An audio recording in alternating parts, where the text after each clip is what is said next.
দৰং জিলাৰ পূব মঙলদৈ উন্নয়ন খণ্ডৰ অন্তৰ্গত উজাগাঁও গাঁও পঞ্চায়তত আঁচনিৰ নামত দুৰ্নীতিৰ অভিযোগ উত্থাপিত হৈছে। ধন নেপালে আঁচনিৰ বিলত চহী নকৰে পঞ্চায়তৰ সহকাৰী অভিযন্তাই। এই অভিযোগ উজাগাঁও গাঁও পঞ্চায়তৰ সভাপতি জিয়াউল হকৰ।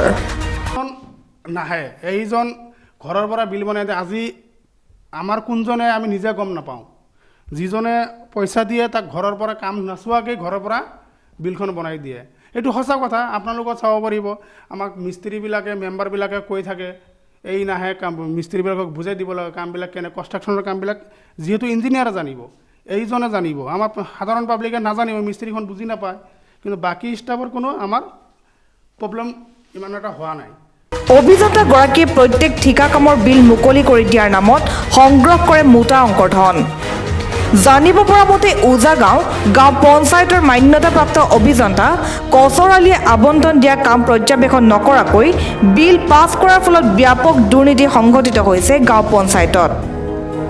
আঁচনিৰ বিল চহী কৰাৰ নামত মোটা অংকৰ ধন নিদিলে বিভিন্ন অজুহাত দেখুৱাই ঘূৰাই থাকে জনপ্ৰতিনিধিক। পঞ্চায়তৰ একাংশ জনপ্ৰতিনিধিয়ে অভিযোগ কৰা মতে কচৰ আলী নামৰ অভিযন্তাজনে নিজ কৰ্তব্যক ফাঁকি দি আঁচনিৰ কাম পৰ্যবেক্ষণ নকৰাকৈ ঘৰত বহি আদায় কৰি আছে দৰমহা। মোৰ এই উজাগাঁও জিপিত যিটো এই দিছে কচৰ আলী নাম, তেওঁক মানে MGNৰেগাৰ কামত লৈ গৈছোঁ মই। তেওঁক টকা দিব লাগে, টকা দিলে ভলিউম আহিব। ইয়াৰ আগত আৰু এজন দিছিল ৰেজাউল নাম, তেওঁৰো পইচা দিব লাগে ভলিউম আহিব, পইচা নিদিলে ভলিউম নাহে। তাক টকা লাগে, টকা বিচাৰে। আৰু অফিচততো এদিনো নাহে। এইটো অফিচত আমি আহিছোঁ, আজিও আহিছোঁ, তাক লৈ যাম তাৰে কোনো নাই।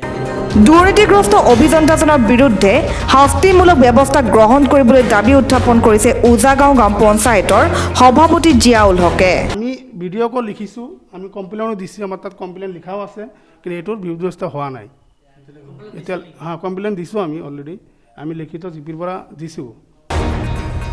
ধুলাৰ পৰা Farooq Abdullah report, the Tinsukia times.